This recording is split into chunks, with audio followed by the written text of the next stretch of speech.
Dear students, AFSന്റെ മറ്റൊരു ക്ലാസ്സിലേക്ക് കൂടി എല്ലാവരെയും ഏറ്റവും സ്നേഹത്തോടെ സ്വാഗതം ചെയ്യുന്നു. ഇന്ന് നമ്മൾ പഠിക്കുന്നത് അക്കൗണ്ടിംഗ് ഫോർ ഷെയർ ക്യാപിറ്റലിലെ ഫോക്കസ് ഏരിയയിൽ പെടുന്ന types or kinds of companies ആണ്. വിവിധ തരത്തിലുള്ള കമ്പനികളെക്കുറിച്ച് നമ്മൾ ഇന്ന് കൃത്യമായിട്ട് പഠിച്ചെടുക്കും. അപ്പോൾ AFSന്റെ തുടർന്നുള്ള ക്ലാസ്സുകൾ നിങ്ങൾക്ക് കൊമേഴ്സ് ക്ലാസ് പാർട്ണർ എന്ന ചാനലിന്റെ AFS അല്ലെങ്കിൽ അനാലിസിസ് ഓഫ് ഫിനാൻഷ്യൽ സ്റ്റേറ്റ്മെന്റ് എന്നുള്ള പ്ലേലിസ്റ്റ് നിങ്ങൾക്ക് കാണാവുന്നതാണ്. ഒന്നാമത്തെ ക്ലാസ്സിന് വേണ്ടി ഈ വീഡിയോയുടെ I button, description, end screen എന്നിവ ശ്രദ്ധിക്കുക. ഒപ്പം തന്നെ ഈ ക്ലാസ് നിങ്ങൾക്ക് ഇഷ്ടപ്പെട്ട് കഴിഞ്ഞാൽ പരമാവധി നിങ്ങളുടെ ഫ്രണ്ട്സിനായിട്ട് ഇത് ഷെയർ ചെയ്ത് കൊടുക്കുക. അപ്പോൾ കൂടുതൽ കുട്ടികൾ ഈ ക്ലാസ് കാണാനുണ്ടെങ്കിൽ ബാക്കിയുള്ള ക്ലാസ്സുകളും എത്രയും പെട്ടെന്ന് തന്നെ അപ്ലോഡ് ചെയ്യുന്നതാണ്. അപ്പോൾ അതുപോലെ നിങ്ങൾക്ക് ഈ ക്ലാസ് ഇഷ്ടപ്പെട്ട് കഴിഞ്ഞാൽ ലൈക്ക് ചെയ്യണം. നിങ്ങളുടെ അഭിപ്രായങ്ങൾ കമൻറ്റ് ബോക്സിൽ രേഖപ്പെടുത്താൻ മറന്നു പോകരുത്. ഒപ്പം തന്നെ ആരെങ്കിലും ചാനൽ ഇതുവരെയും സബ്സ്ക്രൈബ് ചെയ്തിട്ടില്ലെങ്കിൽ ചാനൽ ഒന്ന് സബ്സ്ക്രൈബ് ചെയ്തിടും വയ്ക്കുക. അപ്പോൾ നിങ്ങൾക്കത് തുടർന്നുള്ള ക്ലാസ്സുകൾ വളരെ പെട്ടെന്ന് തന്നെ നിങ്ങൾക്കത് ലഭ്യമാകുന്നതിന് സഹായിക്കുകയും ചെയ്യും. അപ്പോൾ നമുക്ക് ക്ലാസ് ആരംഭിക്കാം. Types or kinds of companies നോക്കുക. Companies can be classified either on the basis of the liability of its members or on the basis of number of members. നമുക്ക് കമ്പനികളെ പൊതുവായിട്ട് ക്ലാസിഫൈ ചെയ്യുന്നത് either on the basis of liability of its members, കമ്പനികളുടെ മെമ്പേഴ്സിൻ്റെ liability അടിസ്ഥാനപ്പെടുത്തി. Members എന്ന് സാധാരണ ഉദ്ദേശിക്കുന്നത് അതിലെ ഷെയർ ഹോൾഡേഴ്സിനെയാണ് മെമ്പേഴ്സ് എന്ന് പറയുക. അപ്പോൾ ഷെയർ ഹോൾഡേഴ്സിൻ്റെ ലയബിലിറ്റി അല്ലെങ്കിൽ ബാധ്യതയെ ഉൾപ്പെടുത്തിക്കൊണ്ടാണ് നമ്മൾ ഒന്നാമത്തെ ക്ലാസിഫിക്കേഷൻ പഠിക്കുക. രണ്ടാമത്തത് on the basis of the number of members, മെമ്പേഴ്സിൻ്റെ എണ്ണവുമായിട്ട് കണക്ട് ചെയ്തുകൊണ്ട് കമ്പനികളെ നമ്മൾ മറ്റൊരു തരത്തിലൂടെ ക്ലാസിഫൈ ചെയ്യുന്നുണ്ട്. അപ്പോൾ നമുക്ക് നോക്കാം. ഒന്നാമത്തത് on the basis of liability of its members. അപ്പോൾ ലയബിലിറ്റിയുടെ അടിസ്ഥാനത്തിൽ നമുക്ക് കമ്പനികളെ കമ്പനീസ് ലിമിറ്റഡ് ബൈ ഷെയർസ് എന്നും കൂടാതെ ലിമിറ്റഡ് ബൈ ഗ്യാരണ്ടി, അതായത് കമ്പനീസ് ലിമിറ്റഡ് ബൈ ഗ്യാരണ്ടി എന്നും മൂന്നാമതായിട്ട് അൺലിമിറ്റഡ് കമ്പനീസ് എന്നും തരംതിരിക്കാവുന്നതാണ്. ഇനി on the basis of number of members, number of മെമ്പേഴ്സിൻ്റെ അടിസ്ഥാനത്തിൽ നമുക്ക് കമ്പനികളെ പബ്ലിക് കമ്പനീസ് എന്നും പ്രൈവറ്റ് കമ്പനീസ് എന്നും വൺ പേഴ്സൺ കമ്പനി എന്നും തരംതിരിക്കാവുന്നതാണ്. ഇതുകൂടാതെ നമുക്ക് മറ്റൊരു തരത്തിലുള്ള ക്ലാസിഫിക്കേഷനിൽപ്പെട്ട കമ്പനികൾ ഏതാണെന്നും നമുക്ക് ഈ ക്ലാസ്സിൽ തന്നെ പഠിക്കാവുന്നതാണ്. അപ്പോൾ നമുക്കിനി ഓരോന്നായിട്ട് നോക്കാം. On the basis of the liability of its members, the company can be classified into the following 3 categories. നമുക്ക് 3 കാറ്റഗറിയിലായിട്ട് കമ്പനികളെ മെമ്പേഴ്സിൻ്റെ ലയബിലിറ്റിയുടെ അടിസ്ഥാനത്തിൽ തരംതിരിക്കാവുന്നതാണ്. അതിൽ ഒന്നാമത്തത് കമ്പനീസ് ലിമിറ്റഡ് ബൈ ഷെയർസ് ആണ്. അപ്പോൾ എന്താണ് കമ്പനീസ് ലിമിറ്റഡ് ബൈ ഷെയർസ് എന്നുള്ളത് നോക്കാം. In this case the liability of its members is limited. ഇപ്പോൾ ലിമിറ്റഡ് ബൈ ഷെയർസ് എന്ന് ആ പേര് സൂചിപ്പിക്കുന്ന പോലെ തന്നെ ഈ കമ്പനിയിലുള്ള ഇത്തരം കമ്പനികളിലുള്ള മെമ്പേഴ്സിൻ്റെ ലയബിലിറ്റി എന്ന് പറയുന്നത് ഇറ്റ് വിൽ ബി ലിമിറ്റഡ്. അത് ലിമിറ്റഡ് ലയബിലിറ്റി ആയിരിക്കും. അപ്പോൾ ലിമിറ്റഡ് എന്ന് പറഞ്ഞു കഴിഞ്ഞാൽ അതിനൊരു പരിധി ഉണ്ടായിരിക്കും. ആ പരിധിയിൽ കൂടുതൽ ഒരിക്കലും ലയബിലിറ്റി കൂടുകയില്ല. നോക്കുക, to the extent of the nominal value of shares held by them. അവരുടെ കൈവശം ഇരിക്കുന്ന ഷെയറിൻ്റെ നോമിനൽ വാല്യൂ എത്രയാണോ അത്രയുമായിരിക്കും അവർക്ക് ആ കമ്പനിക്ക് വേണ്ടി അവർക്കുണ്ടാകുന്ന പരമാവധി ബാധ്യത എന്ന് പറയുന്നത്. ഒരു ഷെയർ എന്ന് പറഞ്ഞാൽ ഓഹരിയാണെന്ന് നമുക്കറിയാം. ഓഹരിയുടെ നോമിനൽ വാല്യൂ, ആ ഓഹരിയുടെ ഫേസ് വാല്യൂ, അത് ഒരു 10 രൂപയാണ് ഷെയറിൻ്റെ വിലയെങ്കിൽ, ഒരു ഷെയർ ഒരാൾ കൈവശം വെച്ചിട്ടുണ്ടെങ്കിൽ ആ കമ്പനിയുടെ മേലിൽ അവർക്കുണ്ടാകുന്ന പരമാവധി ബാധ്യത എന്ന് പറയുന്നത്, പരമാവധി ലയബിലിറ്റി എന്ന് പറയുന്നത് 10 രൂപയായിരിക്കും. ആ 10 രൂപയിൽ 8 രൂപ അവർ ഓൾറെഡി അടച്ചിട്ടുണ്ടെങ്കിൽ ബാക്കിയുള്ള 2 രൂപയ്ക്ക് മാത്രമേ അവർക്ക് ബാധ്യത ഉണ്ടാവുകയുള്ളൂ. അതാണ് ലിമിറ്റഡ് ബൈ ഷെയർ എന്ന് പറയുന്നത്. അപ്പോൾ നോക്കുക, ഇത് ലിമിറ്റഡ് ലയബിലിറ്റി ആണ്. If A member has paid the full amount of it shares, ഏതെങ്കിലും ഒരു മെമ്പർ അദ്ദേഹത്തിൻ്റെ കൈവശം ഇരിക്കുന്ന ഷെയറിൻ്റെ ഫുൾ എമൗണ്ടും എല്ലാ എമൗണ്ടും മുഴുവനായിട്ടും അടച്ചു തീർത്തിട്ടുണ്ടെങ്കിൽ, അത് 10 രൂപയുടെ ഷെയർ മേൽ 10 രൂപയും അയാൾ അടച്ചു തീർത്തിട്ടുണ്ടെങ്കിൽ there is no liability on its part, his part, അദ്ദേഹത്തിൻ്റെ ഭാഗത്തു നിന്ന് പിന്നീട് യാതൊരു ലയബിലിറ്റിയും, അതായത് കമ്പനിയുടെ മറ്റൊരു ലയബിലിറ്റിയും അദ്ദേഹം ഏറ്റെടുക്കേണ്ട ആവശ്യമില്ല. Whatsoever may be the debts of the company, ആ കമ്പനി എത്രമാത്രം കടങ്ങൾ വരുത്തി വെച്ച് കഴിഞ്ഞാലും അതിന്മേൽ ഈ കമ്പനിയുടെ ഷെയർ എടുത്തിരിക്കുന്ന പൂർണ്ണമായിട്ടും അതിൻ്റെ നോമിനൽ വാല്യൂ അടച്ചു തീർത്തിരിക്കുന്ന ഒരു ഷെയർ ഹോൾഡർക്ക് പിന്നീട് ബാധ്യതയൊന്നും ഉണ്ടായിരിക്കില്ല. അയാളുടെ പ്രൈവറ്റ് പ്രോപ്പർട്ടിയോ മറ്റും കമ്പനിയുടെ ബാധ്യത ഒരു തരത്തിലും അത് ബാധിക്കുന്നതല്ല. അദ്ദേഹം എത്ര രൂപയുടെ ഷെയർ എടുത്തിട്ടുണ്ടോ ആ ഷെയറിൻ്റെ നോമിനൽ വാല്യൂ അതായിരിക്കും അദ്ദേഹത്തിൻ്റെ പരമാവധി ബാധ്യത. അപ്പം അങ്ങനെ ഒരു പരിധി ഉണ്ട് എന്നുള്ളത് കൊണ്ടാണ് ഇതിനെ ലിമിറ്റഡ് ബൈ ഷെയർസ് എന്ന് പറയുക. അപ്പോൾ അത്തരത്തിലുള്ള ഷെയറുകൾ കൈവശം വയ്ക്കുന്ന അല്ലെങ്കിൽ ഇറക്കിയിരിക്കുന്ന കമ്പനികൾ കമ്പനീസ് ലിമിറ്റഡ് ബൈ ഷെയർസ് എന്ന് അറിയപ്പെടുന്നു. ഇനി കമ്പനീസ് ലിമിറ്റഡ് ബൈ ഗ്യാരണ്ടി എന്താണെന്ന് നോക്കാം. In this case the liability of its members is limited to the amount they undertake to contribute in the event of the company being wound up.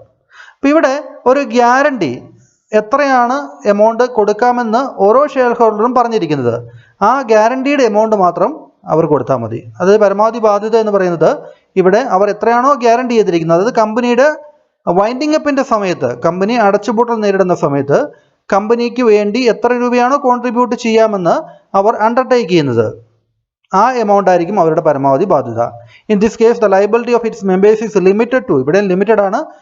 Limited എന്ന് പറയുമ്പോൾ to the amount they undertake to contribute in the event of the company being wound up.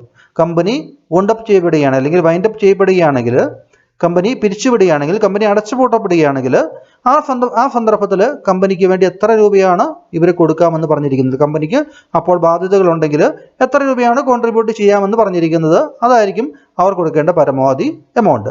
Thus the liability of its members will arise only in the event of winding up. അപ്പോൾ ഇത്തരത്തിലുള്ള കമ്പനികളുടെ മെമ്പേഴ്സിന്റെ liability എന്ന് പറയുന്നത് it will arise എപ്പോൾ മാത്രമേ ഉണ്ടാവുകയുള്ളൂ, only in the event of its winding up. Company അടച്ചുപൂട്ടുന്ന സമയത്ത് മാത്രമേ അത്തരം കമ്പനികളുടെ മെമ്പേഴ്സിന് കമ്പനിയോടുള്ള എന്തെങ്കിലും ബാധ്യതകൾ കൊടുക്കേണ്ടതായിട്ട് വരുന്നുള്ളൂ. ഇനി അടുത്തത് അൺലിമിറ്റഡ് കമ്പനീസ് ആണ്. അൺലിമിറ്റഡ് കമ്പനീസ് ആ പേര് സൂചിപ്പിക്കുന്ന പോലെ തന്നെ പരിധിയില്ലാത്ത ബാധ്യത ഓരോ മെമ്പേഴ്സിനും ഉണ്ടാകും. When there is no limit on the liability of its members. ഒരു കമ്പനിയുടെ മെമ്പേഴ്സിന്റെ ലയബിലിറ്റിയിൽ ദർ ഈസ് നോ ലിമിറ്റ്, ഒരു പരിധിയും ഇല്ല എങ്കിൽ, വെൻ ദർ ഈസ്, അത്തരം സന്ദർഭത്തിൽ the company is called unlimited company. അത്തരം കമ്പനികളെയാണ് നമ്മൾ അൺലിമിറ്റഡ് കമ്പനീസ് എന്ന് പറയുന്നത്. അതായത് കമ്പനി എത്രമാത്രം ബാധ്യതകൾ ഉണ്ടാക്കുന്നുവോ അത്രയും ബാധ്യതയും അടച്ചു തീർക്കാനുള്ള ഉത്തരവാദിത്വം അതിലെ എല്ലാ മെമ്പേഴ്സിനും കൂടി ഉണ്ട്. When the company's property is not sufficient to pay off its debts. ആദ്യം കമ്പനിയുടെ സ്വന്തമായിട്ടുള്ള പ്രോപ്പർട്ടീസ് എല്ലാം വിറ്റതിന് ശേഷം ഈ കടം അടച്ചു തീർക്കാൻ വേണ്ടി ശ്രമിക്കും. പക്ഷെ എന്നിട്ടും അത് സഫീഷ്യന്റ് അല്ല എങ്കിൽ, അതുകൊണ്ട് മതിയാകാതെ വരികയാണെങ്കിൽ, when the company's property is not sufficient to pay off its debts, ആ കമ്പനിയുടെ ബാധ്യതകൾ അടച്ചു തീർക്കുന്നതിന് വേണ്ടി കമ്പനിയുടെ കൈവശമുള്ള പ്രോപ്പർട്ടി മതിയാകാതെ വരികയാണെങ്കിൽ, the private property of its മെമ്പേഴ്സിന്റെ പ്രൈവറ്റ് പ്രോപ്പർട്ടി വരെ അഫക്റ്റ് ചെയ്യപ്പെട്ടേക്കാം. ഇപ്പോൾ പാർട്ണർഷിപ്പിലെ കേസിൽ നമുക്കറിയാം, ഒരു പാർട്ണേഴ്സ് ആ പാർട്ണർഷിപ്പിന്റെ പ്രൈവറ്റ് ആയിട്ടുള്ള ഡെപ്സും അടച്ചു തീർക്കാൻ വേണ്ടി ഇവർ ബാധിതരാണ്. കമ്പനിയുടെ ആ പാർട്ണർഷിപ്പിലുള്ള പാർട്ണേഴ്സിന് ഓരോരുത്തർക്കും പാർട്ണർഷിപ്പിലുള്ള ബാധ്യതകൾ അവരുടെ പ്രൈവറ്റ് പ്രോപ്പർട്ടി വിറ്റിട്ടാണെങ്കിലും അടച്ചു തീർക്കാനുള്ള ഉത്തരവാദിത്വം കൊണ്ടാണ്. അതുകൊണ്ടാണ് അതിനെ അൺലിമിറ്റഡ് പാർട്ണർഷിപ്പ് എന്ന് പറയുക.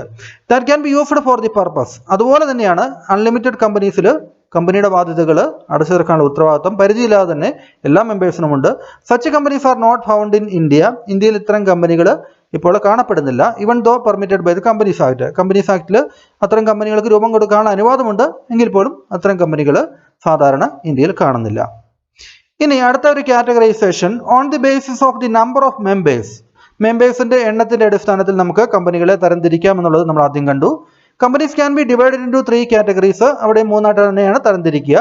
ഒന്നാമത്തത് പബ്ലിക് കമ്പനിയാണ്. ഇപ്പം എന്താണ് പബ്ലിക് കമ്പനി എന്ന് നോക്കുക. Public company means a company which is not a private company. ഇപ്പം എന്താണ് ഒരു പബ്ലിക് കമ്പനി എന്ന് ചോദിച്ചു കഴിഞ്ഞാൽ അത് വളരെ സിമ്പിളായിട്ട് നമുക്ക് പറയാൻ പറ്റുന്നത്, public company means a company which is not a private company. ഒന്നുകിൽ അതൊരു പ്രൈവറ്റ് കമ്പനി ആകാൻ പാടില്ല. പ്രൈവറ്റ് കമ്പനി അല്ലാത്ത എല്ലാ കമ്പനികളും എന്താണ് പബ്ലിക് കമ്പനിയാണെന്ന് പറയാം. Then it is a company which is not a subsidiary of private company. ഒരു പ്രൈവറ്റ് കമ്പനിയുടെ കീഴിലുള്ള ഏതെങ്കിലും ഒരു പ്രൈവറ്റ് കമ്പനി ഹോൾഡ് ചെയ്യുന്ന അല്ലെങ്കിൽ കൂടുതൽ ഷെയറുകൾ കൈവശം വെച്ചിരിക്കുന്ന മറ്റൊരു കമ്പനി, അതിനെയാണ് നമ്മൾ സബ്സിഡറി കമ്പനി എന്ന് പറയുന്നത്. ഏതൊരു കമ്പനിയുടെ കീഴിലുള്ള മറ്റൊരു കമ്പനി. അപ്പം അങ്ങനെ ഏതെങ്കിലും ഒരു പ്രൈവറ്റ് കമ്പനിയുടെ കീഴിലുള്ള കമ്പനിയെ നമ്മൾ എന്ത് വിളിക്കില്ല, അതും പബ്ലിക് കമ്പനി ആകില്ല. അപ്പം ഇത് രണ്ടുമല്ലാത്ത കമ്പനികളെയാണ് നമ്മൾ പബ്ലിക് കമ്പനി എന്ന് വിളിക്കുന്നത്. അപ്പോൾ എന്താണ് ഒരു പ്രൈവറ്റ് കമ്പനി എന്നുള്ളത് നമ്മൾ ആദ്യം അറിയേണ്ടതുണ്ട്. കാരണം പബ്ലിക് കമ്പനി എന്ന് പറയുന്നത് പ്രൈവറ്റ് കമ്പനി അല്ലാത്തതും പ്രൈവറ്റ് കമ്പനിയുടെ സബ്സിഡറി അല്ലാത്ത കമ്പനികളെയാണ് നമ്മൾ പബ്ലിക് കമ്പനി എന്ന് പറയുന്നത്, അല്ലേ? അപ്പോൾ എന്താണ് പ്രൈവറ്റ് കമ്പനി എന്നുള്ളത് നമ്മൾ വ്യക്തമായിട്ട് അറിഞ്ഞിരിക്കേണ്ടതുണ്ട്. പ്രൈവറ്റ് കമ്പനി എന്ന് വെച്ച് കഴിഞ്ഞാൽ private company is one which by its articles. ഒരു കമ്പനിയുടെ 2 പ്രധാനപ്പെട്ട രേഖകളാണ് ആർട്ടിക്കിൾസ് ഓഫ് അസോസിയേഷനും മെമ്മോറാണ്ടം ഓഫ് അസോസിയേഷനും, അല്ലേ? അപ്പോൾ അതിൻ്റെ ആർട്ടിക്കിൾസ് ഓഫ് അസോസിയേഷൻ പ്രകാരം ഒരു പ്രൈവറ്റ് കമ്പനിയുടെ നോക്കുക, restricts the right to transfer its shares. ഒരു പ്രൈവറ്റ് കമ്പനിയുടെ ഷെയറുകൾ ട്രാൻസ്ഫർ ചെയ്യാൻ പാടുള്ളതല്ല. ട്രാൻസ്ഫറബിലിറ്റി ഓഫ് ഷെയർസ് എന്ന് പറയുന്നത് പ്രൈവറ്റ് കമ്പനിയുടെ കേസിൽ ഇല്ല. അപ്പോൾ അതിനർത്ഥം എന്താണ്, public company can transfer its shares, അല്ലേ? പബ്ലിക് കമ്പനിയിലെ മെമ്പേഴ്സിന്, ഷെയർ ഹോൾഡേഴ്സിന് അവരുടെ കൈവശമുള്ള ഷെയറുകൾ അവർക്ക് ട്രാൻസ്ഫർ ചെയ്യാവുന്നതാണ്, മറ്റൊരാൾക്ക് കൈമാറാവുന്നതാണ്. പക്ഷേ പ്രൈവറ്റ് കമ്പനിയിൽ അത്തരത്തിലുള്ള ഷെയർ ട്രാൻസ്ഫർ അനുവദിക്കുന്നതല്ല. അപ്പോൾ പ്രൈവറ്റ് കമ്പനിയുടെ പ്രത്യേകതയാണ് on the basis of number of മെമ്പേഴ്സിന്റെ എണ്ണത്തിന്റെ അടിസ്ഥാനത്തിൽ നമ്മൾ പബ്ലിക് കമ്പനി എന്നും പ്രൈവറ്റ് കമ്പനി എന്നും തരംതിരിക്കുന്നുണ്ട്. അപ്പോൾ എന്താണ് എണ്ണത്തിന്റെ വ്യത്യാസം എന്നുള്ളത് നമ്മൾ പറയുന്നതാണ്. അതിന് മുമ്പ് പബ്ലിക് കമ്പനി എന്താണ്, പ്രൈവറ്റ് കമ്പനി എന്താണെന്നാണ് നമ്മൾ നോക്കുന്നത്. പ്രൈവറ്റ് കമ്പനിയുടെ ഒന്നാമത്തെ ഒരു കണ്ടീഷൻ എന്ന് പറയുന്നത് it restricts the right to transfer its shares. ഇനി അടുത്തത് ഒരു പ്രൈവറ്റ് കമ്പനിയുടെ രണ്ടാമത്തെ പ്രത്യേകതയാണ് it must have at least 2 persons. Minimum 2 പേരെങ്കിലും ഒരു പ്രൈവറ്റ് കമ്പനി രൂപം കൊടുക്കുന്നതിന് ആവശ്യമാണ്. പബ്ലിക് കമ്പനിയുടെ കേസിൽ എന്താണ് പബ്ലിക് കമ്പനി നമ്മൾ പറഞ്ഞു. പബ്ലിക് കമ്പനിയുടെ കേസിൽ നമ്പർ ഓഫ് മെമ്പേഴ്സ് എന്നുള്ളത് നിങ്ങൾ ബിസിനസ് സ്റ്റഡീസിൽ പഠിച്ചിട്ടുള്ളതാണ്. പബ്ലിക് കമ്പനിയിൽ മിനിമം 7 പേരെങ്കിലും ഉണ്ടെങ്കിൽ മാത്രമേ ഒരു കമ്പനിക്ക് രൂപം കൊടുക്കാൻ സാധിക്കുകയുള്ളൂ. പക്ഷേ പ്രൈവറ്റ് കമ്പനിയിൽ ഇതിൽ 2 പേരെങ്കിലും ഉണ്ടെങ്കിൽ ഒരു പ്രൈവറ്റ് കമ്പനിക്ക് രൂപം കൊടുക്കാവുന്നതാണ്. Except in the case of 1 person company. ഒരു പ്രൈവറ്റ് കമ്പനി ആണെങ്കിലും അതൊരു 1 പേഴ്സൺ കമ്പനി ആണെങ്കിൽ അപ്പം അങ്ങനെ ഒരു കമ്പനി കൂടെ അനുവദനീയമാണ്. ഒരാൾ മാത്രം മെമ്പറായിട്ടുള്ള കമ്പനി. അതുകൂടാതെ ബാക്കിയുള്ള എല്ലാ കമ്പനികളുടെ കേസിലും അതൊരു പ്രൈവറ്റ് കമ്പനി ആണെങ്കിൽ it must have at least 2 person, 2 പേരെങ്കിലും മിനിമം ഉണ്ടായിരിക്കേണ്ടതാണ്. ഇനി limits the number of its members to 200. Private കമ്പനികളുടെ മാക്സിമം നമ്പർ ഓഫ് മെമ്പേഴ്സ് എന്ന് പറയുന്നത് 200 ആണ്. ഏറ്റവും പുതിയ 2014 കമ്പനീസ് അമെൻഡ്മെൻറ്റ് ആക്ട് പ്രകാരം പ്രൈവറ്റ് കമ്പനിയിൽ മാക്സിമം 200 മെമ്പേഴ്സ് വരെ ആകാം, എക്സ്ക്ലൂഡിങ് ഇറ്റ്സ് എംപ്ലോയീസ്. ആ 200ന്റെ എണ്ണം എടുക്കുമ്പോൾ ആ കമ്പനിയിലെ എംപ്ലോയീസിൻ്റെ എണ്ണം ഒഴിവാക്കാവുന്നതാണ്. അതുകൂടാതെ തന്നെ പരമാവധി 200 ആളുകളുടെ എണ്ണം, അതായത് പരമാവധി ഷെയർ ഹോൾഡേഴ്സിൻ്റെ എണ്ണം എന്ന് പറയുന്നത് 200 ആകാവുന്നതാണ്. പബ്ലിക് കമ്പനിയിൽ അങ്ങനെ ഒരു ലിമിറ്റഡ് ഇല്ല അല്ലേ. അൺലിമിറ്റഡ് നമ്പർ ഓഫ് മെമ്പേഴ്സ് അത് നമുക്ക് പബ്ലിക് കമ്പനിയിൽ അനുവദനീയമാണ്. പ്രത്യേകിച്ച് ഒരു മാക്സിമം ലിമിറ്റ് അവിടെ ഇല്ല. പക്ഷേ ഒരു പ്രൈവറ്റ് കമ്പനി ആണെങ്കിൽ അത് 200 എന്നുള്ളത് ആയിട്ട് നിജപ്പെടുത്തിയിട്ടുണ്ട്. ഇനി മറ്റൊരു classification on the basis of number of members 1 person company OPC എന്ന് പറയുന്ന മറ്റൊരു classification. Section 2 subsection 62 of the companies act 2013. Companies act 2013 പ്രകാരം it defines OPC as A company which has only 1 person as A member. ഏതെങ്കിലും ഒരു കമ്പനിയിൽ ഒരൊറ്റ member മാത്രമേ ഉള്ളെങ്കിൽ അത്തരം കമ്പനികളെയാണ് OPC അല്ലെങ്കിൽ 1 പേഴ്സൺ കമ്പനി. ആ പേര് സൂചിപ്പിക്കുന്നത് തന്നെയാണ് അല്ലേ. Rule 3 of the companies incorporation rules 2014. അപ്പോൾ കമ്പനീസ് ഇൻകോർപ്പറേഷൻ റൂൾസ് എന്ന് പറയുന്നത് 2014 ഇറങ്ങിയ ആ നിയമത്തിൻ്റെ കീഴിൽ ഒരു 1 പേഴ്സൺ കമ്പനിക്ക് വേണ്ട പ്രത്യേകതകൾ പറയുന്നുണ്ട്. Only A natural person being an Indian citizen. അതൊരു നാച്ചുറൽ പേഴ്സൺ ആയിരിക്കണം. 1 പേഴ്സൺ എന്ന് പറഞ്ഞു, അതൊരു നാച്ചുറൽ പേഴ്സൺ ആയിരിക്കണം. ഒരു സാധാരണ ഒരു ഇൻഡിവിജ്വൽ തന്നെ ആയിരിക്കണം. കമ്പനിയോ അല്ലെങ്കിൽ അതുപോലുള്ള ഏതെങ്കിലും ഒരു ആർട്ടിഫിഷ്യൽ പേഴ്സൺ ആകാൻ പാടില്ല. ഒരു സാധാരണ ഒരു വ്യക്തി ആയിരിക്കണം. ബീങ് ആൻ ഇന്ത്യൻ സിറ്റിസൺ, ഇന്ത്യയിലുള്ള ഒരു സിറ്റിസൺ ആയിരിക്കണം. ആൻഡ് റെസിഡന്റ് ഇൻ ഇന്ത്യ, ഇന്ത്യയിലെ ഒരു റെസിഡന്റ്, ഇന്ത്യയിൽ ഒരു താമസക്കാരനായിരിക്കണം. Can form 1 person company. അങ്ങനെ ഒരാൾക്ക് മാത്രമേ ഒരൊറ്റ മെമ്പറെ വെച്ചുകൊണ്ടുള്ള കമ്പനിക്ക് രൂപം കൊടുക്കാൻ സാധിക്കുകയുള്ളൂ. അതുകൂടാതെ തന്നെ it cannot carry out non banking financial investment activities. അപ്പോൾ non banking financial investment activities അത് നടത്തുവാൻ വേണ്ടിയുള്ള അനുവാദം 1 പേഴ്സൺ കമ്പനിക്ക് ഉണ്ടായിരിക്കുന്നതല്ല. It cannot carry out non banking financial investment activities. ബാങ്കിങ്ങുമായിട്ട് ബന്ധമില്ലാത്ത അല്ലെങ്കിൽ ബാങ്കിങ്ങിൻ്റെ ഏരിയയിൽ പെടാത്ത ഫിനാൻഷ്യൽ ഇൻവെസ്റ്റ്മെന്റ് ആക്ടിവിറ്റീസ് നടത്താനുള്ള അനുവാദം ഇത്തരം കമ്പനികൾക്ക് ഉണ്ടായിരിക്കുന്നതല്ല. കൂടാതെ its paid up share capital is not more than ₹50 lakhs. ഈ 1 പേഴ്സൺ കമ്പനിയുടെ അടച്ചു തീർത്ത ഓഹരി മൂലധനം എന്ന് പറയുന്നത് അത് 50 ലക്ഷത്തിൽ കൂടാൻ പാടില്ല. അതായത് ഒരു 50 ലക്ഷത്തിൽ കൂടുതൽ ക്യാപിറ്റൽ അടച്ചു തീർത്ത ഷെയർ ഹോൾഡേഴ്സിൻ്റെ ഇടയിൽ നിന്ന് വാങ്ങിച്ചിട്ടുള്ള ക്യാപിറ്റലിൻ്റെ എമൗണ്ട് 50 ലക്ഷത്തിൽ കൂടാൻ പാടില്ല ഒരു 1 പേഴ്സൺ കമ്പനിക്ക്. Its average annual turnover of 3 years does not exceed ₹2 crores. ഒപ്പം തന്നെ ഒരു 1 പേഴ്സൺ കമ്പനി ആണെങ്കിൽ its average annual turnover of 3 years. ആ കമ്പനിയുടെ 3 വർഷത്തെ ടേൺ ഓവർ വിറ്റുവരവ് എടുത്തിട്ട് അതിൻ്റെ ആവറേജ് കാണുമ്പോൾ, അതായത് average annual turnover of 3 years, it should not exceed ₹2 crore. അത് 2 കോടിയിൽ കൂടാൻ പാടില്ല. അപ്പോൾ ഇത്രയുള്ള നിബന്ധനകൾക്കെല്ലാം വിധേയമായിട്ടാണ് 1 പേഴ്സൺ കമ്പനി അനുവദിച്ചിരിക്കുന്നത്. അപ്പോൾ 1 പേഴ്സൺ കമ്പനി എന്ന് പറയുന്ന ഒരു ക്ലാസിഫിക്കേഷൻ ഇവിടെ ഉണ്ടെന്ന് അറിഞ്ഞിരിക്കുക. ഇനി നമുക്ക് അതർ ക്ലാസിഫിക്കേഷൻ ഓഫ് കമ്പനീസ്.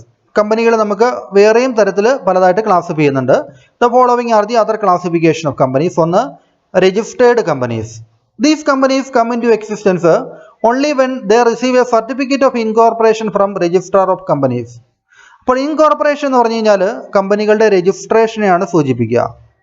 ഏതെങ്കിലും ഒരു നിയമം മൂലം രൂപീകൃതമായിട്ടുള്ള സംവിധാനത്തിന് കീഴിൽ കമ്പനി രജിസ്റ്റർ ചെയ്യപ്പെടുന്നു.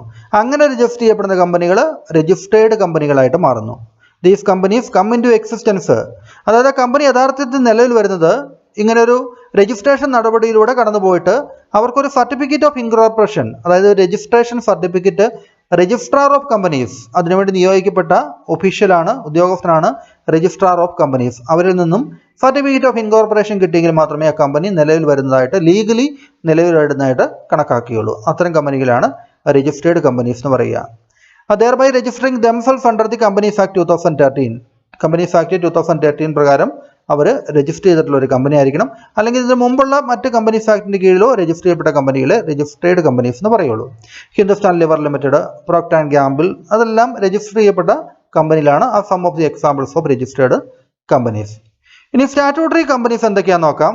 Such companies are formed by special act passed by the parliament or central or state legislation. അതായത് സ്റ്റാറ്റ്യൂട്ടറി കമ്പനി എന്ന് പറഞ്ഞാൽ, സ്റ്റാറ്റ്യൂട്ട് എന്ന് വെച്ച് കഴിഞ്ഞാൽ നിയമം എന്നാണ് അർത്ഥം. അപ്പോൾ സ്റ്റാറ്റ്യൂട്ടറി കമ്പനീസ് എന്ന് പറഞ്ഞാൽ ഏതെങ്കിലും ഒരു നിയമം പാസ്സാക്കിക്കൊണ്ട്, ഒരു കമ്പനിയുടെ രൂപീകരണത്തിന് വേണ്ടി ഏതെങ്കിലും ഒരു നിയമം പാർലമെന്റിലോ സെൻട്രൽ ഓർ സ്റ്റേറ്റ് ലെജിസ്ലേഷൻ, ലോകസഭയിലോ നിയമസഭയിലോ എവിടെയെങ്കിലും ഒരു നിയമം പാസ്സാക്കിക്കൊണ്ട് നിലവിൽ വരുന്ന കമ്പനികളെയാണ് നമ്മൾ സ്റ്റാറ്റ്യൂട്ടറി കമ്പനികൾ എന്ന് പറയുന്നത്. For example reserve bank of India ഒരു കമ്പനിയാണ്, അതിനുവേണ്ടി ഒരു നിയമം പാസ്സാക്കിയിട്ടുണ്ട്. LIC നമുക്കറിയാം, ലൈഫ് ഇൻഷുറൻസ് കോർപ്പറേഷൻ, അത് മറ്റൊരു കമ്പനിയാണ്, ഇതുപോലെ തന്നെ രൂപീകൃതമായ ഒരു സ്റ്റാറ്റ്യൂട്ടറി കമ്പനിയാണ്. Food corporation of India FCI, അതും ഒരു സ്റ്റാറ്റ്യൂട്ടറി കമ്പനിയാണ്. അപ്പോൾ സ്റ്റാറ്റ്യൂട്ടറി കമ്പനിയുള്ള എക്സാമ്പിളാണത്. ഇനി ഹോൾഡിംഗ് കമ്പനി എന്താണെന്ന് നോക്കാം. A company which owns one or more than one company as its sister company and hold more than 50% of their share is known as a parent or holding company. ഇപ്പോൾ holding company എന്ന് പറയുന്നത് it is a company which owns one or more than one company, ഒരു കമ്പനിയുടെയോ അല്ലെങ്കിൽ ഒന്നിൽ കൂടുതൽ കമ്പനികളുടെയോ as its sister company, ആ കമ്പനിയുടെ സിസ്റ്റർ കമ്പനി എന്നാണ് അത് അറിയപ്പെടുന്നത്. ഒരു ഹോൾഡിംഗ് കമ്പനിയുടെ മറ്റ് കമ്പനികളുടെ ഷെയറുകൾ ഏതെങ്കിലും ഒരു ഹോൾഡിംഗ് കമ്പനി കൈവശം വെച്ചിട്ടുണ്ടെങ്കിൽ, ഏത് കമ്പനിയുടെ ഷെയറുകളാണോ കൈവശം വെച്ചിരിക്കുന്നത് അത്തരം കമ്പനികളെ സിസ്റ്റർ കമ്പനി എന്ന് പറയാറുണ്ട്. ദേ hold more than 50% of their share. അതായത് ആ രണ്ടാമത് പറഞ്ഞ കമ്പനിയുടെ, ഈ സിസ്റ്റർ കമ്പനീസിൻ്റെ 50% കൂടുതൽ ഷെയറുകൾ കൈവശം വെച്ചിരിക്കുന്നത് മറ്റൊരു കമ്പനിയാണെങ്കിൽ ആ കമ്പനിയാണ് നമ്മൾ ഹോൾഡിംഗ് കമ്പനി അല്ലെങ്കിൽ പേരന്റ് കമ്പനി എന്ന് പറയുക. ഹോൾഡിംഗ് കമ്പനി അല്ലെങ്കിൽ parent company. Four example Tata group എന്ന് പറയുന്നത് ഒരു ഹോൾഡിംഗ് കമ്പനിയാണ്. ടാറ്റ ഗ്രൂപ്പിൻ്റെ കീഴിൽ പല കമ്പനികളും ഉണ്ട്, അവർ ഹോൾഡ് ചെയ്തിരിക്കുന്ന പല കമ്പനികളുമുണ്ട്. അപ്പോൾ അതെല്ലാം കമ്പനികൾ എന്തൊക്കെയാണെന്ന് നമുക്ക് നോക്കാവുന്നതാണ്. അപ്പോൾ ഇതുമായിട്ട് ബന്ധപ്പെട്ട് നമുക്ക് സബ്സിഡിയറി കമ്പനി എന്താണെന്ന് കൂടെ അറിയണം. Such companies are owned by another company either partially or wholly. അപ്പോൾ ഏതെങ്കിലും ഒരു കമ്പനിയെ മറ്റൊരു കമ്പനിയാണ് ഓൺ ചെയ്തിരിക്കുന്നതെങ്കിൽ, സ്വന്തമാക്കി വെച്ചിരിക്കുന്നതിൽ ഭാഗികമായിട്ടോ അല്ലെങ്കിൽ മുഴുവനായിട്ടോ ഓൺ ചെയ്ത് വെച്ചിരിക്കുന്നത്, അതായത് സ്വന്തമാക്കി വെച്ചിരിക്കുന്ന മറ്റൊരു കമ്പനിയാണെങ്കിൽ ആ ഏത് കമ്പനിയാണോ അങ്ങനെ സ്വന്തമാക്കി വെച്ചിരിക്കുന്നത് അത്തരം കമ്പനികളെയാണ് നമ്മൾ സബ്സിഡിയറി കമ്പനി എന്ന് പറയുന്നത്. അതായത് സബ്സിഡിയറി കമ്പനി എന്ന് പറയുമ്പോൾ such companies are owned by, ഇത്തരം കമ്പനികൾ മറ്റ് കമ്പനികളാണ് അതിനെ സ്വന്തമാക്കി വെച്ചിരിക്കുന്നത്. They are also known as sister companies. നമ്മൾ ഈ സബ്സിഡിയറി കമ്പനീസിനെ സിസ്റ്റർ കമ്പനീസ് എന്നും പറയാറുണ്ട്. For example Tata consultancy service is a subsidiary of Tata group. നമ്മൾ പറഞ്ഞു ഹോൾഡിംഗ് കമ്പനിയുടെ എക്സാമ്പിളായിട്ട് നമ്മൾ കണ്ടത് ടാറ്റ ഗ്രൂപ്പിനെയാണ് അല്ലേ. അപ്പോൾ ടാറ്റ ഗ്രൂപ്പിൻ്റെ ഒരു സിസ്റ്റർ കമ്പനിയാണ് അല്ലെങ്കിൽ സബ്സിഡിയറി കമ്പനിയാണ് ടാറ്റ കൺസൾട്ടൻസി സർവീസ്. ടാറ്റയ്ക്ക് മറ്റ് മേഖലകളിലെല്ലാം അവർക്ക് ബിസിനസ് ഉണ്ട്. അപ്പോൾ അതിലൊരു സർവീസാണ് ടാറ്റ കൺസൾട്ടൻസി സർവീസ്. ഇതൊരു സബ്സിഡിയറി കമ്പനിയാണ്. അവരുടെ ഹോൾഡിംഗ് കമ്പനി എന്ന് ചോദിച്ചു കഴിഞ്ഞാൽ ഏതാണ്?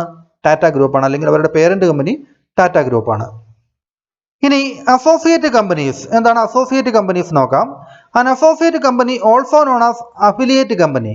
അസോസിയേറ്റ് കമ്പനിക്ക് പറയുന്ന മറ്റൊരു പേരാണ് affiliate company. Is a company in which a notable portion of its shares is owned by parent company. ഒരു കമ്പനിയുടെ ഗണ്യമായിട്ടുള്ള ഷെയറുകൾ, വളരെ ഗണ്യമായിട്ടുള്ള ഒരു ഷെയറുകൾ, കുറേ ഷെയറിൻ്റെ ഭാഗം കൈവശം വെച്ചിരിക്കുന്നത് മറ്റൊരു കമ്പനിയാണെങ്കിൽ അസോസിയേറ്റ് കമ്പനി എന്നും അഫിലിയേറ്റ് കമ്പനി എന്നും അത് അറിയപ്പെടുന്നുണ്ട്. ഇപ്പം ഇങ്ങനെ ഗണ്യമായ നോട്ടബിൾ പോർഷൻ എന്ന് പറയുമ്പോൾ എത്ര പെർസെൻറ്റേജ് ആണ് എന്നുള്ളതോടെ നോട്ട് ചെയ്യണം. The portion usually lies between 20 and 50%. അതായത് 20% മുതൽ 50% വരെ കൈവശം വെച്ചിരിക്കുന്ന മറ്റൊരു കമ്പനിയാണെങ്കിൽ ആ കമ്പനിയെ നമ്മൾ അസോസിയേറ്റ് കമ്പനി അല്ലെങ്കിൽ അഫിലിയേറ്റ് കമ്പനി എന്ന് പറയുന്നു. നോട്ടബിൾ പോർഷൻ 20%എങ്കിലും കുറഞ്ഞത്, മാക്സിമം 50%. ഈ 50%ത്തിൽ കൂടുതൽ കൈവശം വെച്ച് കഴിഞ്ഞാൽ അത് ഹോൾഡിംഗ് കമ്പനിയായിട്ട് മാറും. അസോസിയേറ്റ് കമ്പനി എന്ന പേരിലല്ല, അത് ഹോൾഡിംഗ് കമ്പനിയാണ്. ഒരു കമ്പനിയുടെ ഷെയറിൻ്റെ 50%ത്തിൽ കൂടുതൽ കൈവശം വെച്ചിട്ടുണ്ടെങ്കിൽ അത് ഹോൾഡിംഗ് കമ്പനിയാണ്. ഈ 50% വരെ, 20% തൊട്ട് 50% വരെയാണ് കൈവശം വെച്ചിരിക്കുന്നതെങ്കിൽ ആ കമ്പനികളെ അസോസിയേറ്റ് കമ്പനി അല്ലെങ്കിൽ അഫിലിയേറ്റ് കമ്പനി എന്നാണ് പറയുക. These companies are influenced by other companies. ഈ അസോസിയേറ്റ് കമ്പനിയാണെങ്കിൽ ഈ കമ്പനിയെ അവർ ഇൻഫ്ലുവൻസ് ചെയ്യുന്നുണ്ട്. Which are not subsidiary companies. അത് സബ്സിഡിയറി കമ്പനി അല്ല, കാരണം സബ്സിഡിയറി കമ്പനി ആണെങ്കിൽ 50%ത്തിൽ കൂടുതൽ ഷെയറുകൾ കൈവശം വെക്കണം. And instead involves joint venture company. ശരിക്കും പറഞ്ഞാൽ അവർ ജോയിന്റ് വെഞ്ചർ ആയിട്ടുള്ളൊരു കമ്പനി എന്ന് അറിയപ്പെടും. ഒരു പൊതുവായിട്ടുള്ള ഒരു സംരംഭം ഒരുമിച്ച് തുടങ്ങിയിരിക്കുന്ന കമ്പനികൾ അങ്ങനെയാകാം. അത്തരം കമ്പനികളാണ് നമ്മൾ അസോസിയേറ്റ് കമ്പനി അല്ലെങ്കിൽ അഫിലിയേറ്റ് കമ്പനി എന്ന് പറയുന്നത്. ഇനി ഫോറിൻ കമ്പനീസ് ഉണ്ട്. ഫോറിൻ കമ്പനീസ് നോക്കുക. Companies which are incorporated outside India. ഇന്ത്യക്ക് പുറത്ത് രജിസ്റ്റർ ചെയ്യപ്പെട്ട കമ്പനികൾ. But established business in India, പക്ഷേ ഇന്ത്യയിൽ അത്തരം കമ്പനികൾക്ക് ബിസിനസ്സും ഉണ്ട്. അങ്ങനെയുള്ള കമ്പനികളെയാണ് നമ്മൾ ഫോറിൻ കമ്പനി എന്ന് പറയുക. ഇപ്പോൾ ഇന്ത്യയെ സംബന്ധിച്ച ഒരു ഫോറിൻ കമ്പനിയാണ് Microsoft corporation of India. Microsoft corporation of India, Microsoft എന്ന് പറയുന്ന ആ ഒരു വിദേശ കമ്പനിയുടെ ബിസിനസ്സാണ് ഇന്ത്യയിൽ പ്രവർത്തിക്കുന്നത് മൈക്രോസോഫ്റ്റ് കോർപ്പറേഷൻ ഓഫ് ഇന്ത്യ. അതുപോലെ തന്നെ കൊക്കോകോള, പെപ്സി പോലുള്ള മൾട്ടിനാഷണൽ കമ്പനികൾക്കെല്ലാം ഇന്ത്യയിൽ ബിസിനസ് ഉണ്ട്. അപ്പോൾ ഇന്ത്യയെ സംബന്ധിച്ച് അത്തരം കമ്പനികളെല്ലാം എന്താണ്? ഫോറിൻ കമ്പനീസ് ആയിട്ട് അറിയപ്പെടും. അടുത്തത് അവസാനത്തെ ക്ലാസിഫിക്കേഷൻ സെക്ഷൻ 8 കമ്പനീസ് ആണ്. നമ്മൾ നോട്ട് ഫോർ പ്രോഫിറ്റ് ഓർഗനൈസേഷൻസിനെ കുറിച്ച് പഠിച്ചിട്ടുണ്ടാകും. അപ്പോൾ അത്തരം കമ്പനികളെയാണ് നമ്മൾ സെക്ഷൻ 8 കമ്പനീസ് എന്ന് പറയുക. അതായത് അവർക്ക് അത്തരം കമ്പനികൾക്ക് പ്രോഫിറ്റ്, ലാഭം ഉണ്ടാക്കുക എന്നുള്ളതല്ല മെയിൻ ആയിട്ടുള്ള ലക്ഷ്യം. മറ്റ് ചാരിറ്റബിൾ ഒബ്ജക്റ്റീവ്സ്, ഏതെങ്കിലും ചാരിറ്റബിൾ പർപ്പസ് ആകാം, ഓർ വാണ്ട് ടു പ്രൊമോട്ട്, അല്ലെങ്കിൽ commerce, art, science, sports, education, research, അപ്പോൾ ഏതെങ്കിലും മേഖലയുമായിട്ടുള്ള ബന്ധപ്പെട്ടുള്ള ലക്ഷ്യങ്ങളായിരിക്കും അത്തരം കമ്പനികൾക്ക് ഉണ്ടാവുക. അപ്പോൾ അത്തരം കമ്പനികളെയാണ് നമ്മൾ സെക്ഷൻ 8 കമ്പനീസ് എന്ന് പറയുക. Section 8 companies not for profit companies ആണ് എന്നുള്ളത് മനസ്സിലാക്കി വയ്ക്കുക. For example Infosys foundation. ഇപ്പോൾ ഇൻഫോസിസിൻ്റെ തന്നെ ചാരിറ്റബിൾ പർപ്പസിന് വേണ്ടിയുള്ള അവരുടെ ഒരു ബിസിനസ്സിൻ്റെ വിഭാഗം അതാണ് ഇൻഫോസിസ് ഫൗണ്ടേഷൻ. അപ്പോൾ അത്തരം കമ്പനികൾ സെക്ഷൻ 8 കമ്പനിയാണ്. അല്ലെങ്കിൽ confederation of Indian industries, CII എന്ന് പറയുന്ന ഇന്ത്യൻ ട്രേഡിനെ പ്രൊമോട്ട് ചെയ്യുന്നതിന് വേണ്ടിയുള്ള ഒരു കമ്പനിയാണ് കോൺഫെഡറേഷൻ ഓഫ് ഇന്ത്യൻ ഇൻഡസ്ട്രീസ്. അതും എന്താണ്? ഇതെല്ലാം സെക്ഷൻ 8 കമ്പനീസ് ആണ്. അപ്പോൾ കമ്പനികൾ ഇത് വിവിധ തരത്തിലുള്ള ക്ലാസിഫിക്കേഷനാണ് നമ്മൾ പഠിച്ചത്. എല്ലാ തരത്തിലുള്ള കമ്പനികളെക്കുറിച്ച് നമ്മൾ ഇപ്പോൾ മനസ്സിലാക്കിയിട്ടുണ്ട്. അപ്പോൾ പറഞ്ഞതുപോലെ നിങ്ങൾക്ക് ഈ ക്ലാസ് ഇഷ്ടപ്പെട്ട് കഴിഞ്ഞാൽ ലൈക്ക് ചെയ്യുക. നിങ്ങളുടെ അഭിപ്രായങ്ങൾ കമൻറ്റ് ബോക്സിൽ രേഖപ്പെടുത്താൻ മറന്നു പോകരുത്. നിങ്ങളുടെ ഫ്രണ്ട്സിനായിട്ട് ഷെയർ ചെയ്യണം. അപ്പോൾ നിങ്ങൾക്ക് കൂടുതൽ ക്ലാസ്സുകൾ ആവശ്യമുണ്ടെങ്കിൽ നിങ്ങൾ കമൻറ്റ് ബോക്സിൽ രേഖപ്പെടുത്തുകയും ചെയ്യുക. അപ്പോൾ നമുക്ക് വീണ്ടും മറ്റൊരു ക്ലാസ്സുമായിട്ട് കാണാമെന്ന പ്രതീക്ഷയോടെ നിർത്തുന്നു.